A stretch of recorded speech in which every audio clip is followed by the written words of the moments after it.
Hi friends, welcome to my channel. I'm Grant, Sandy Shores Great Outdoors. Hey, just a couple tips and tricks here. We got minus 32 this morning, came into the city. And yeah, you're looking for a little bit of warmth right away. Get the truck warmed up. Start coming into the city. I'm thinking, okay, we'll kick around the frost for a while and then get the windows cleared off and then frost and floor heat, and a little floor heat maybe, or vent and floor heat, or just vents, warm your hands up in the steering wheel. Well, you get wondering which one's the best, right? Tell you what, after you're warmed up and you get going on there, you kick it down to here. You throw it into recirculating. See that little C in the vehicle pattern? That's recirculation, right? That shuts your cold air vent off down. And so when you're cruising in, driving your vehicle in highways, you get cold air blend, okay?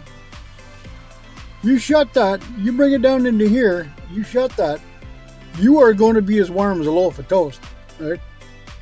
And you'll get vent or floor and vent, okay?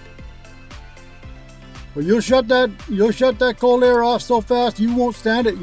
Oh man alive, you'll be undressing in no time.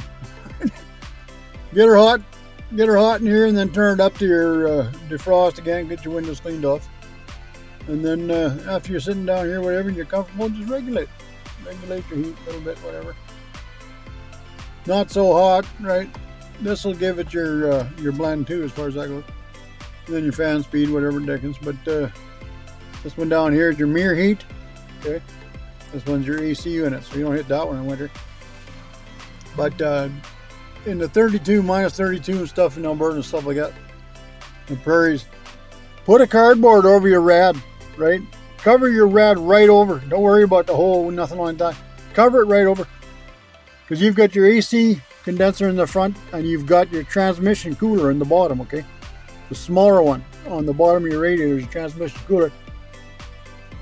You do not want to freeze that, right? You're putting your transmission in peril, right? You'll slow that thing down. Your oil's on that. You'll slow that down so bad you could stall the transmission. You'd be spinning clutches almost. You've got filters and what the dickens was it now? It's like a shifting system on there, but I forget the name. But yeah, but you want to keep that warm, like keep your oil circulating through. But yeah, block off your transmission cooler, and you'll find out you'll have no problem. That darn van I got, that Dodge van, caravan. If you don't warm that thing up, you'll stall before you even get rolling. You'll stop down the highway and what in the world's going on? You're in the street, you'll start spinning. Seems like you're spinning tires. Meanwhile, your transmission's not even moving. But you warm up and away you go.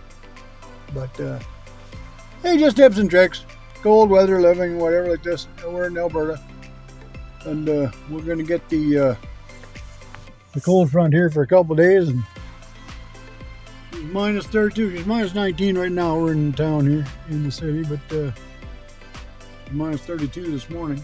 And see, look at there. There's an Alberta boy right there. There's an Alberta boy. Look at T-shirt, paying the piper on the parking meter. Right? We'll be wishing he didn't later. Anyway, friends, like that thumbs up. Please subscribe, leave a comment.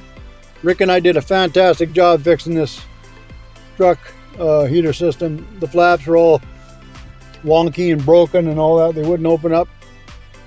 Tell you what, take a look at that video in there.